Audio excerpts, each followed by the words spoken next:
I'm Candice Malcolm, and this is the Candice Malcolm Show. We have a great episode for you today. I'm very excited to be going through the news with a new guest we've never had on the show before. I'm very pleased today to be joined by Jasmin Laine. Jasmin is a Canadian YouTuber and political commentator from Manitoba. She spent more than a decade broadcasting and is an award-winning journalist. And now she is with us on the show. Jasmin, thanks so much for being here today. Thank you so much for the invite. My goodness, there's been so much juicy news over the last 24 hours, and I can't wait to get into all of it. Yeah, absolutely. Okay, so we're going to talk about, we'll talk about the big news, which is that Donald Trump has, I guess, endorsed Mark Carney, or said that he at least prefers to deal with liberals in Canada. The truth finally comes out because there was sort of a lot of questions about why Donald Trump was saying some of the things that he was. He bashed Pierre Poilievre for being not a MAGA guy in the past. And so we'll talk about that. We'll also talk about Mark Carney, the latest with his conflict of interest, a little bit of a dispute with the media. It seems like the media is not happy with either political party right now, and we'll get into that. And then we'll have a little bit of analysis on the latest with the trade war. But let's start with Donald Trump on Fox News last night. So he was on with Laura Ingraham, and this was sort of the big takeaway that was going all over social media with Donald Trump saying that he would rather deal with a liberal than a conservative, and that Pierre Poilievre has not been very nice to him, that he's been quite negative to him. So let's play that clip. The Liberal Party is going to win now in the next election, most likely.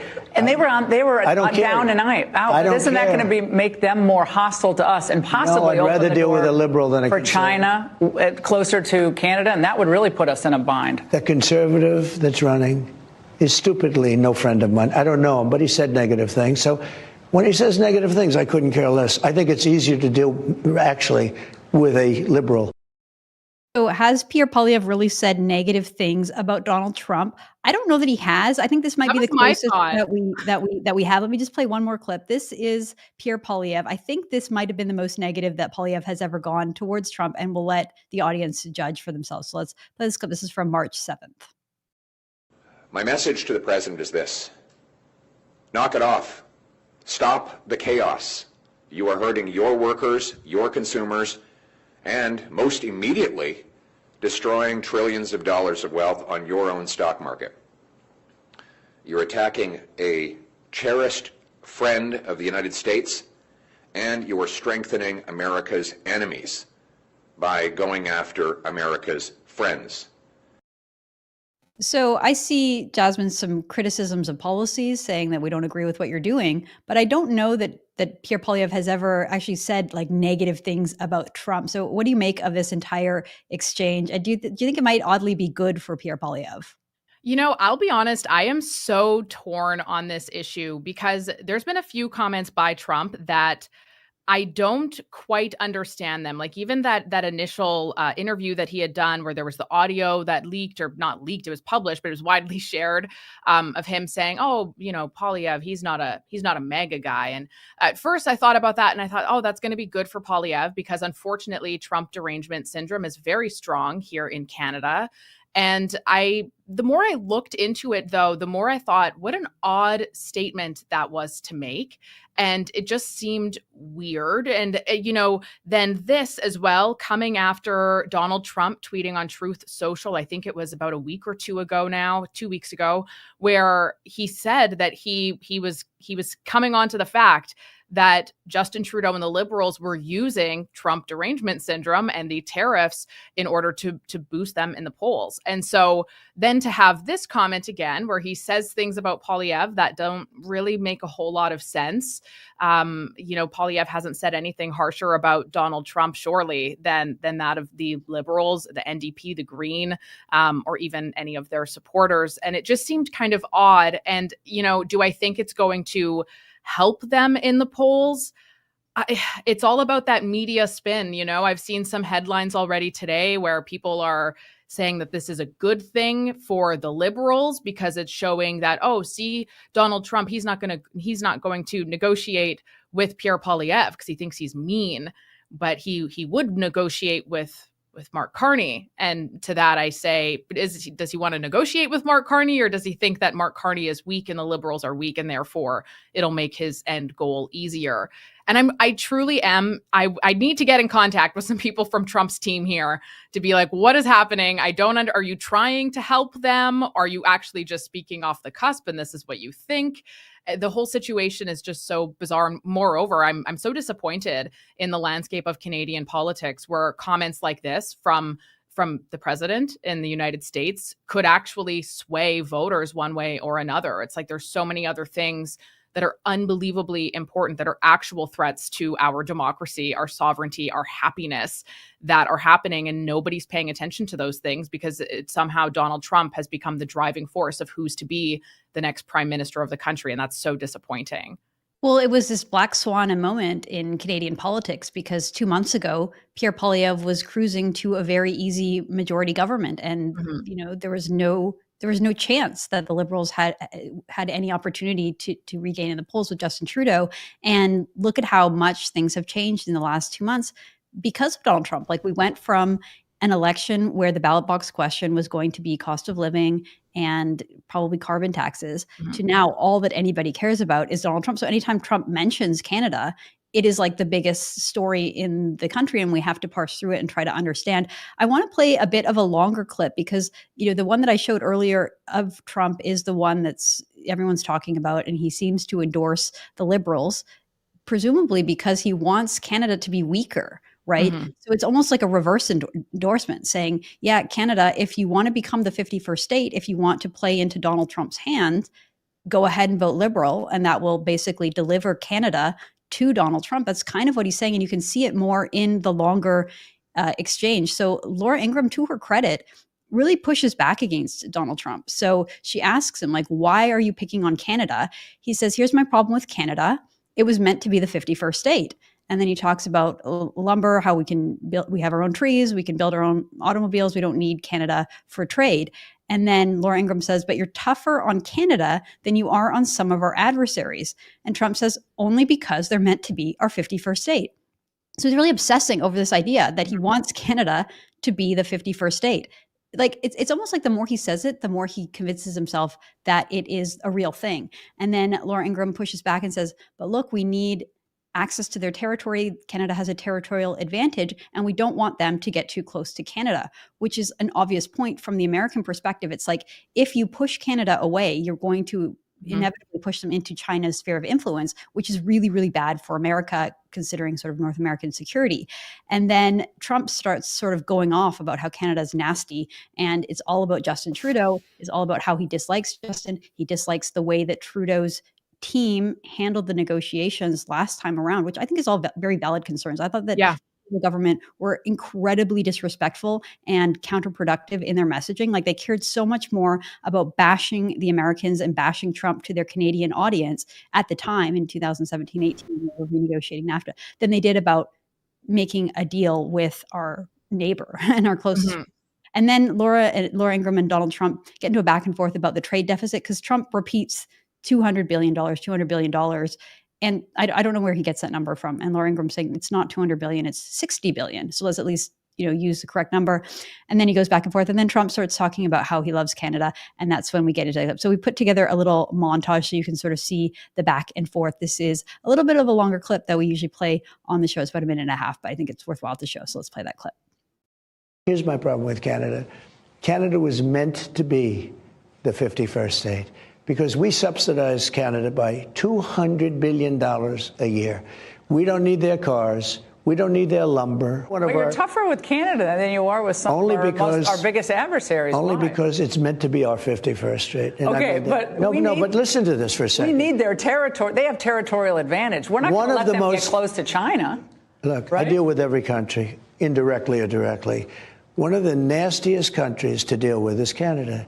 The people that, now this was Trudeau, the people that good old Justin, I call him Governor Trudeau, his people were nasty, and they weren't telling the truth. They never told the truth. And If you look at dairy products, what they've done to our farmers, do you know that Canada has a 250% tariff? 250, nobody knows that. They charge us numbers that are crazy. But we have a very big deficit with Canada, and there's no reason, much more, we have much more.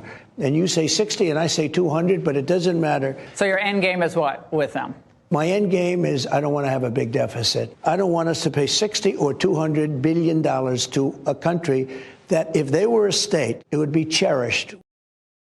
And then he goes on about how he loves Canada and he thinks it should be a state. And so she's asked, like, what is your end game? And he says it's to end the deficit. So the fact that he is endorsing the Liberals and saying, I prefer to deal with the Liberals because Pierre hasn't been nice to me, again, that's saying that he wants Canada to be weaker so that he can get a better deal to either get rid of that trade surplus or trade deficit for the United States or make Canada the 51st state. So again, I don't think that this is in any way can be twisted as being good for the Liberals. But they're doing it anyway. Exactly. Except for the fact that the media will always be there to push Trump derangement syndrome and to say that, well, somehow that Mark Carney is possibly the best one to deal with President Trump. What do you make of it all, Jasmin? It's just that feeling of disappointment more than anything. And to me, not to be too unprofessional, but there's that whole like FAFO saying that goes around. And I feel like the Liberals have been seeing some of that right now. You had the Trudeau government who quite honestly, it's bizarre to me, all of these conversations about, our democracy, our sovereignty. Meanwhile, I'm like, you completely disrespected the democratic right of the American people, of the president of the United States during the period of time that he was no longer president. You never thought that he was going to win again.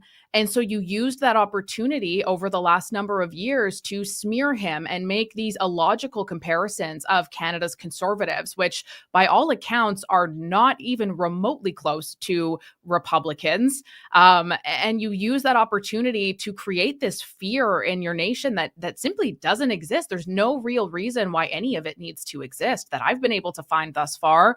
And you didn't think he was going to win. And guess what? He did. And that's probably why Trudeau's on stage almost tearing up. It wasn't supposed to be like this. America had their chance to vote their first women, blah, blah, blah, as he proceeds to then go and crown Mark Carney as the Supreme Leader of Canada. But the whole situation, I think, has just been so overblown. It's so illogical. And it's just unbelievable and deeply concerning as well, the narratives being crafted from it all. And I do believe personally that I think that I don't know that was necessarily an endorsement, but it kind of was at the same time. But I think moreover, the biggest picture here is, okay, well, here Donald Trump is saying that he wants to annex Canada. Essentially, that's the language, right? That people are putting out there.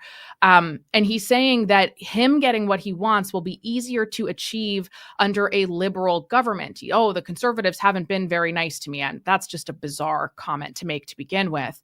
And so I think the bigger picture that people need to focus on here is, okay, well, listen, if you don't like Donald Trump, well, you should probably like Pierre Poilievre and the Conservatives then, because, apparently Donald Trump doesn't view them as somebody who he can just stomp all over. He views them as somebody with a bit more of a spine. But of course, you have, the mainstream media not at all portraying that message. And instead, I've seen so many bizarre takes on this story since it broke, of people who are using it as, see, this is why Team Carney. I'm like, what is happening in this country? I don't understand what is wrong with the minds of some people who cannot see this bigger picture. Well, it's one of those things that had it been reversed, so say Donald Trump had come out and said, I don't like the Liberals, I prefer Conservatives, I want the Conservatives to win, then the media would have spun that as, could you imagine? Is a MAGA, and the reason that they want this is because they want to turn North America into like the Handmaid's Tale or something.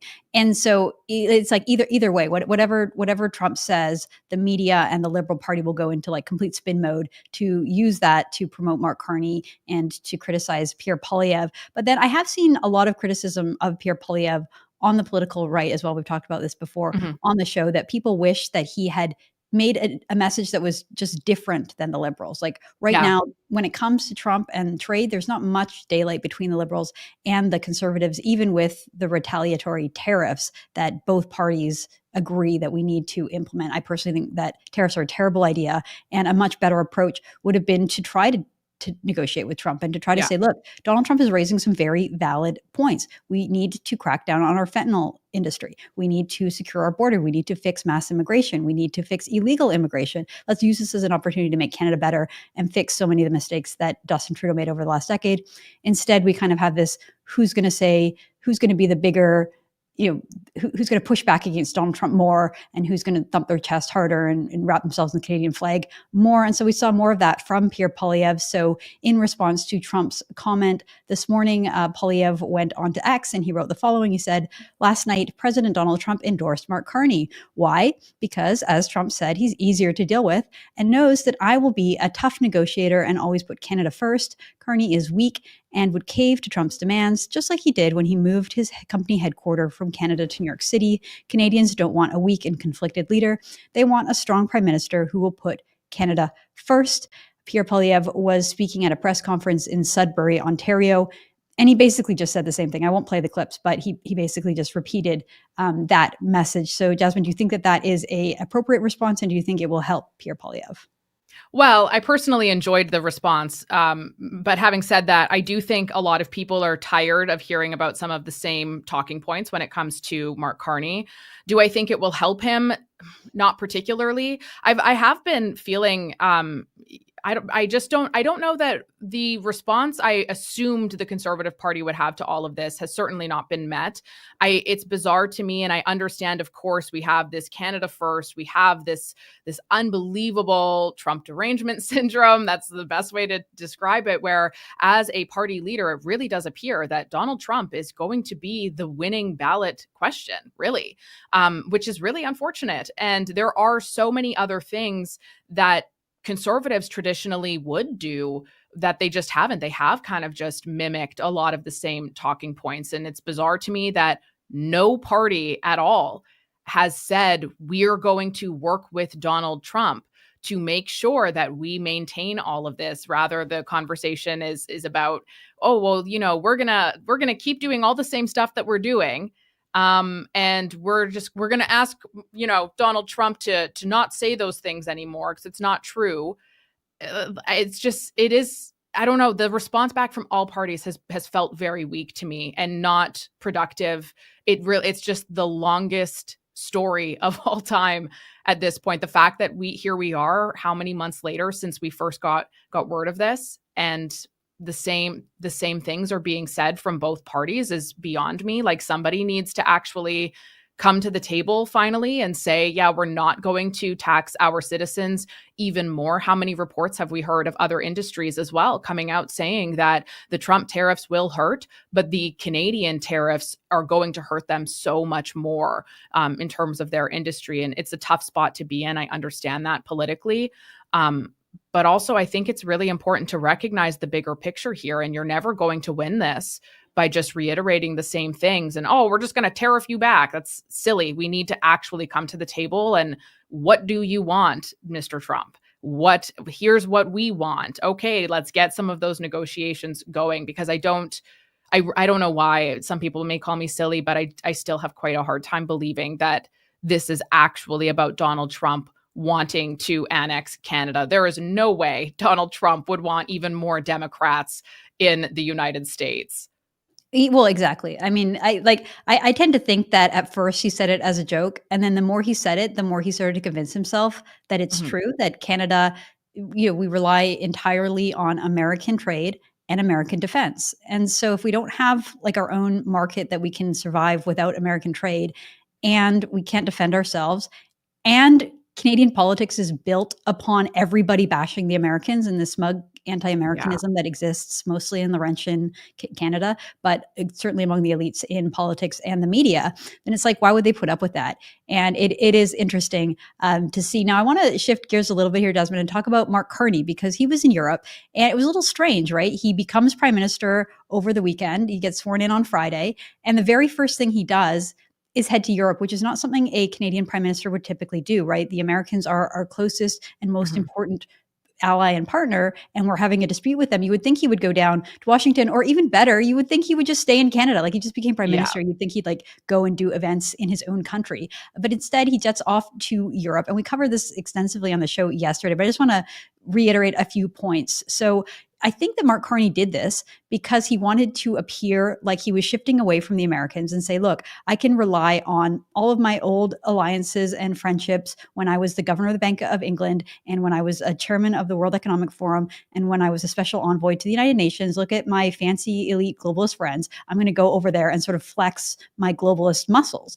And he said, actually, interestingly, he said that we don't need another country to validate our sovereignty. So presumably a dig on the Americans. I think he wanted to shift focus to Europe, but the only problem is that the Europeans didn't want any of it. They weren't having any of it. And so Mark Carney, first he lands in Paris, France, to meet with Emmanuel Macron. Macron couldn't be bothered to go meet him at the airport. So instead, he's met by some deputy of the National Assembly, like a lower level political person, which I think was a snub. And it was embarrassing to Carney because it showed that, the president of France couldn't even be bothered to go meet him. And then he moves on and he goes to England and he meets with King Charles. He meets with UK Prime Minister Keir Starmer, but Keir Starmer refuses to do a joint press conference with him. Keir Starmer refuses to take any questions. And the way that the British press were reporting it was because Keir Starmer is dealing with his own sort of feud with the Americans. And I think he thought that appearing with Mark Carney would make him look bad in front of the Americans. And so he was like trying to distance himself from Mark Carney. So I'm going to play a clip. This is from Sky News reporting in the UK explaining Mark Carney's visit and why the UK basically just didn't want to have a public event with him. Let's show that clip. Mark Carney, Canada's new Prime Minister, back in London, strengthening old alliances as his country comes under sustained economic and political attack from its American neighbour.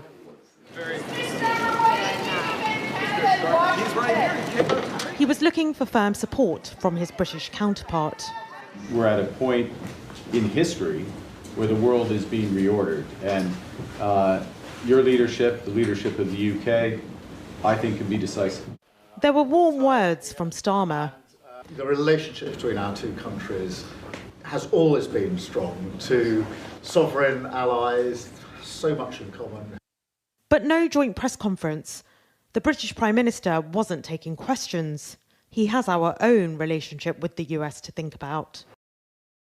So Mark Carney is sort of a liability, and he wasn't met with open arms. He wasn't able to negotiate any kind of deal in Europe. So he left Europe empty-handed with no trade deal, no new relationship, nothing to show for himself. And the only thing that did happen was he had that embarrassing feud with his own doting press, like the people who were on his side, like Rosemary Barton of the CBC, speaking very condescendingly to them and sort of unnecessarily picking a fight with them. So from my perspective, Mark Carney's entire trip to London, to England, was a total disaster. He came home empty-handed. And that is really a story that our prime minister wasn't able to deliver on anything. He went to Europe. Yeah, he went to Europe to try to show that we don't need Americans. And he came back with basically the idea that we actually do need the Americans because nobody else wants to be our partner. What do you think of all that? I have so many thoughts about that and things that I'm potentially nitpicking just a little bit too much. But I think in general, of course, it is important for a new leader to go and meet all of your allies around the world. Obviously, the fact that it was Europe and it wasn't, I don't know, maybe China to help with the 100% tariffs that the media is simply just not outraged about at all, that is going to absolutely wipe out a lot of industry in the prairies, especially. That's bizarre. It's bizarre that it wasn't with the US. I think overall, I don't think that Donald Trump would take Mark Carney seriously at this point until he wins a federal election. So perhaps that could have something to do with it as well. The one thing that I will say, and this is me potentially just nitpicking a little much, is the fact that, you have Donald Trump, who has been going after everybody. It's not just Canada. It's far from just Canada. And one thing that Donald Trump has been very, very particular about has been to remove the elites, the globalist initiatives and agendas out of America. And in that same time frame, you have Mark Carney, who is elected, who certainly, if you do some research, you can put some pieces together there. And then you also have the leaders in both France and the UK who are all a part of these same types of organizations. And it's really fascinating to me, and perhaps this is just something more to think about, that our Prime Minister, Mark Carney, rather than going to mend relationships with something that's going to hurt our economy even more, he decided to go and, I don't know, hang out with, I guess, for a few days, some other leaders whose countries economically and culturally are very much in the same disaster that ours are. And, they say, oh, we're going to change things. Well, it doesn't sound like you are, actually. And here we are again. You go down. And of course, cool. He used to live there. He knows King Charles. He used to be in their box over at Wimbledon. And so it's just interesting to me that he goes there and you don't have a single country coming to Canada's defense publicly at all. And then on top of that, I feel like it almost just further drives the wedge in between Canada and the USA.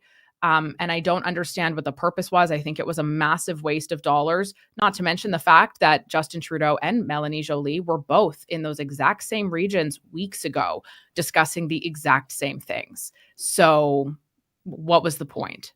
Exactly. What was the point other than he came home empty-handed? Like, if he had accomplished something, the media would be singing his praises and talking about how wonderful he is. But he came back. I want to read from Dan Knight, who is a writer, and we've had him on the show before. He wrote this on Substack. He wrote that Mark Carney's European delegation was a total disaster, came back with no trade deals, no answers on his financial conflicts, which we'll get to later in the show, and no real plan on Trump's tariffs, just more lies, gaslighting, and excuses. And one of the things that Dan highlights in that piece, Jasmin, is this exchange where Mark Carney is talking about how we don't need another country to validate our sovereignty. So why would he say that? Like, obviously that's the case, but I think the idea was that he was looking for another country to validate our sovereignty. He was hoping that the UK and France would validate our sovereignty, but instead they don't want anything to do with us under Mark Carney because maybe they see him as an illegitimate leader. He hasn't been elected by the people. He has no business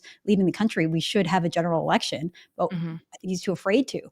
So let's quickly play this clip of Mark Carney saying we don't need another country to validate our sovereignty. We don't need another country to validate our sovereignty. We are sovereign. We can diversify our trading relationships, we can build new trading corridors, and we can fully realize what Canada is, which is an energy superpower in both clean and conventional energy, and that's exactly what we're going to do. I mean, if that's the case, you don't actually have to say it, right? It's just I was just thinking that. Yeah, I was just thinking that. Like, if that was the case, and these tariffs, yeah, sure, they're going to suck for some industries in particular, but if that was the case, you wouldn't have to say every sentence over the last number of months now with that being an opening line. It's just so silly to me. And, for him, we are so rich in our resources and energy and blah, blah. No, we are not, because you have intentionally put so many measures in place to ensure that we don't have access to those things at all. And then, we're, even this too, he goes on all the time. We're going to build pipelines. He says it in English, not in French. He did that again just 2 days ago, if I'm not mistaken. And then you put Stephen Guilbeault as the leader of Quebec, essentially, not actually, but I don't remember what the actual title was.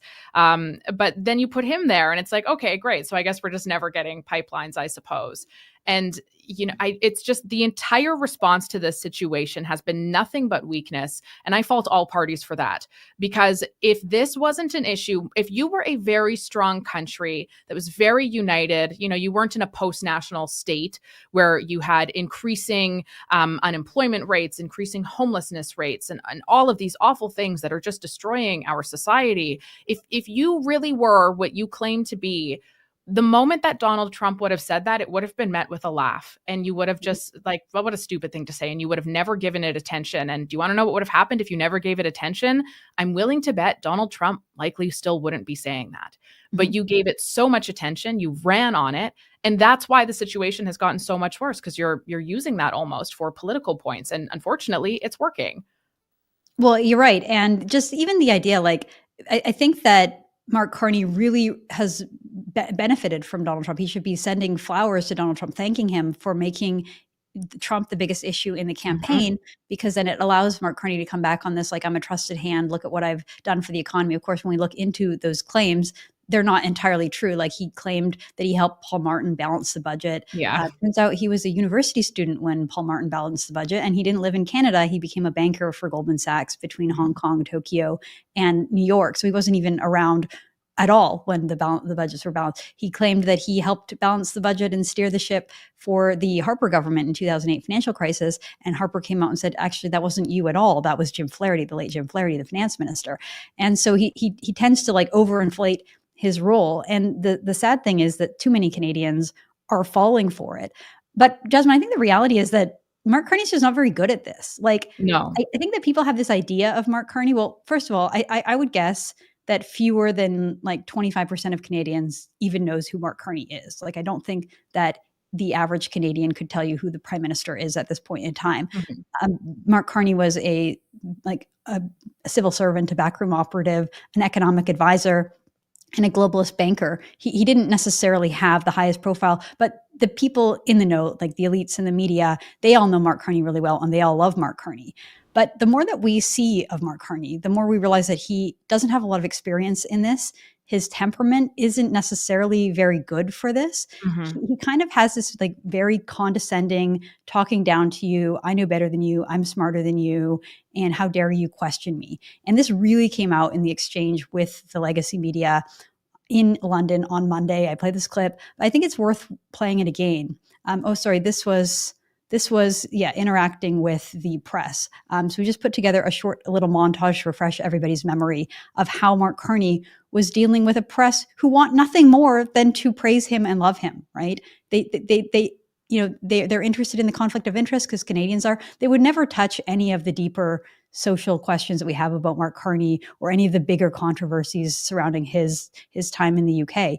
This is like pretty kid glove level stuff. Like, tell us about your money and where it's investing and whether it's going to be a conflict. And even that, he can't handle the pressure. And I think that's what this clip really shows. So play the clip and then we'll react to it. With Canadians not being aware of what potential conflicts of interest you sought to avoid. What possible conflict would you have, Stephanie? Stephanie, I'm complying with the rules. I'm complying with the rules in advance. Point final. It's very difficult to believe. Look inside yourself, Rosemary. I mean, you start from a prior of conflict and ill will. I have served in the private sector. I'm complying with all the rules. Your line of questioning is trying to invent new rules. So to me, all that speaks to is just, his character and like a total inability to have like anyone question him and his authority, and, total like being thin-skinned as well. Being not a very good politician and obviously trying to evade something. Like, he doesn't want people to know where his money is invested, and he won't just kind of come clean and say, yes, the ethics commissioner rules say 120 days, but given the special circumstances that I was just selected by my party to be the interim prime minister, which in Canada just means the prime minister, and I haven't been democratically elected, and we're about to go into a campaign, and Canadians deserve to know where all of my millions and millions of dollars are invested. Here it is. Like, just to, as a sign of goodwill, here it is. He doesn't want to do that. And so he's playing on these technicalities. But again, I just think it really shows a lack of character here. What do you think, Jasmin? I was so appalled by how a lot of that went. The look inside yourself, like, whoa. And also, too, you have to keep in mind that throughout that entire press conference that he had done and the questions that followed, the amount of times that he said something disparaging about Pierre Poilievre, about Donald Trump, and it was definitely with ill will, and you were trying to craft something that didn't necessarily need to be there. So I always just think that's funny when somebody does something and then responds very differently when they assume it's being done to them. But, for people to want, I understand, sure, it's been a little bit of a big talking point, and I think rightfully so. I think it's pretty bizarre. And while the ethics commissioner, they have up to 120 days to release their report and make it public information, it could absolutely happen in the next 20 days. We don't know. That's the maximum time frame that it takes. But I think it's rather fascinating to have Mark Carney, who has gone up on stage several times now and discussed net zero. He has discussed carbon credits. He has discussed central banking, digital banking.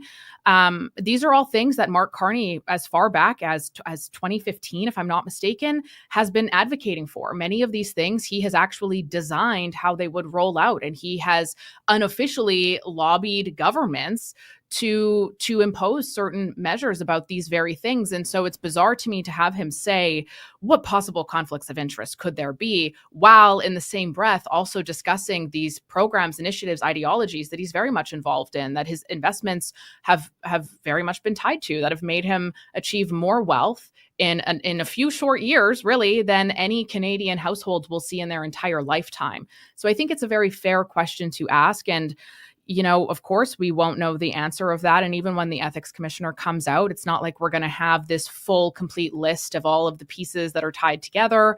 There will be a lot of information in there that you'll be able to see, knowing of certain conflicts of interest, at least. But it's just really bizarre to me. And I don't mean to say, oh, well, because you're being silent about it, that means that you're hiding something. I'm saying that I'm assuming that you're probably hiding something based on your past and based on your past involvement with multiple governments, most notably, obviously, the Liberal government with Justin Trudeau. That's why people think that you're hiding something. And when you respond like that, if it was really so easy to say, you would think that just in order to take that talking point away from the Conservatives, he would just say it. Well, exactly. And I mean, you kind of danced around it, but like he does have a financial stake potentially in imposing these regulations and ensuring that some of these green schemes go back to other things that he's been on the board of and investing in. So like this idea that he has come in, he's our prime minister. He was obviously coronated long before the Liberal Party voted for him. It was decided that he was going to be the leader. He was placed in this position. Anyone who posed a real threat to him, the Liberal Party found a way to disqualify them. They had 400,000 members that were registered to vote, and only 150,000 of them actually voted. So just like so many questions around how this guy was put into power. And you're wondering, like, why would anyone want to take the job when the Liberal Party was so down and out? There must be some reason why someone convinced him, hey, go be prime minister. What is it? Is it to do with finances? And I think this is interesting because even the legacy media, which I've said, and I'll say it again, they want Mark Carney to win. They love Mark Carney. They respect him. They think he's wonderful. They think he's like a really nice guy. They talk glowingly about him. And they don't have a problem with any of the way that he's been installed. They don't have a problem with proroguing of parliament or anything like that. The reason that they're asking those questions is because it's so blatantly obvious that there could be a conflict of interest and that this is not how it's done in Canada, that even the press who would in any other circumstance do anything to defend Mark Carney, to shield Mark Carney from difficult questions, to shield him from even answering questions that Canadians deserve to know, like where he stands on divisive social issues. They don't want to ask him anything about that. What they do want to ask him about is this, and he can't even take it, which to me, again, it's just like really, really eye-opening. And I think that he obviously has to answer for it. And the Conservatives are making a big deal about this as well. So we reported this over at Juno News, that the Conservatives demand that Mark Carney reveal his Brookfield stock options. And so one of the things that we learned is that he got a multi-million-dollar stock option deal. So Jasmin, even if he puts his money into a blind trust, he knows that he has a lot of money in Brookfield. And there was a report that just came out as we were coming on air that shows that while he was chair of Brookfield, the company's assets increased by like 20% or something like that. Whereas in Canada, they actually decreased. So Canada, they lost jobs. Obviously, they moved their headquarters out of Canada, even though it's a Canadian company. It's now majority of its assets are in the US and American companies, which goes to show like even a Canadian asset management company doesn't want to invest in Canada because of these liberal policies. Yeah. But I think that this is a bigger issue. I know it's a bit complicated and maybe it's not, really easy for Canadians to understand. But the more you kind of look into his finances and the way it's structured and this blind trust and his refusal and him saying, what possible conflicts could I have? And now coming out admitting that he could have conflicts and that he's going to allow the ethics commissioner to create a screen. This was reported in the National Post. You can see there, Carney admits to potential conflicts of interest with Brookfield after saying like 24 hours earlier, like what possible conflict could I have in feigning outrage? I think that it is shown that there is a problem here that even the media can't ignore. What do you think? I think the fact that you have legacy media commenting on it is a very big signal that obviously there is something too big to ignore. And, conflicts of interest, they arise all the time with various politicians. It's not like this is anything new. The amount of money that he has, it's not like that is anything new. It doesn't really, at the end of the day, it's annoying to me because obviously you're being touted as an outsider who is, I've been around the world. I know what to do. I know what Canadians want. I'm like, you haven't even lived here in 10 years up until January when you bought a property. But okay. I just think overall, he's so unbelievably unrelatable, and it's bizarre, the shielding that's happening. And the fact that finally you have some people saying that something here isn't right and we're going to start calling you out on it, and to have him react in such a way is just bizarre to me. And also, more than that, it's been shocking to see the left eat itself alive right now. And the amount of people who have been coming after Rosemary Barton for her follow-up question. Oh, she was so disrespectful. How is she so disrespectful for saying what she said? Like that sounds like good journalism, actually. Thank goodness. Maybe we can get back to more of that, because that's how it should be. You're supposed to press and get answers rather than shield people. But I do think that Mark Carney has a very lengthy rap sheet. He has obviously been involved in influencing policy. He has discussed that as well on the world stage at various conferences. There's clips of him discussing his influence in policy. And while, yes, he's in a blind trust, that doesn't mean that all of his assets and investments are no longer there. He still knows exactly what all of them are. It's good if there's some screens put in place. We don't know how long they'll be put in place for, but at the end of the day, the longer that he keeps talking about climate policy, you can guarantee that there's something of his that is probably benefiting from that. That's how he has made all of his money. Well, isn't it interesting that people were going after Rosemary Barton, right? Because presumably a journalist's job is actually to hold a politician accountable. But everybody knows the real deal here, that the CBC is the beneficiary of a Liberal government, because it was Justin Trudeau over and over again, every time there was an election, promising more money to the CBC, promising newspaper bailouts to Canada's failing newspapers. And so these companies, including the CBC, primarily the CBC, but also all the other newspapers now, are funded by the Liberals. And therefore it is expected that they will toe the party line and push for Liberals. And so when they don't, Liberals get very upset. And they're like, well, wait a minute, we pay you, so you better damn well do what we say. Fall in line, Rosemary Barton. Rosemary Barton pretending to be an independent journalist and saying, I can ask whatever I want, but that's not true. That's not true. Mm-hmm. And I know that she will fall in line. She won't be pushing back at Mark Carney like that. Again, I'm sure she got a stern talking to from her boss and from Liberal press secretaries that we know call up members of the press all the time and yell at them if they ask questions or if they write headlines that the Liberals don't approve of. We've been reporting on that for years at True North and at Juno News. That's how Ottawa works. And I just want to throw in one more story into the mix here, Jasmin, which is that in the middle of all this, Pierre Poilievre announced that the Conservative Party will not invite members of the legacy media onto the campaign plane and campaign bus during the upcoming election. So it's widely rumored that we are going to be heading into an election as soon as this weekend. And so everybody's getting ready. All the campaigns are getting ready. People are gearing up.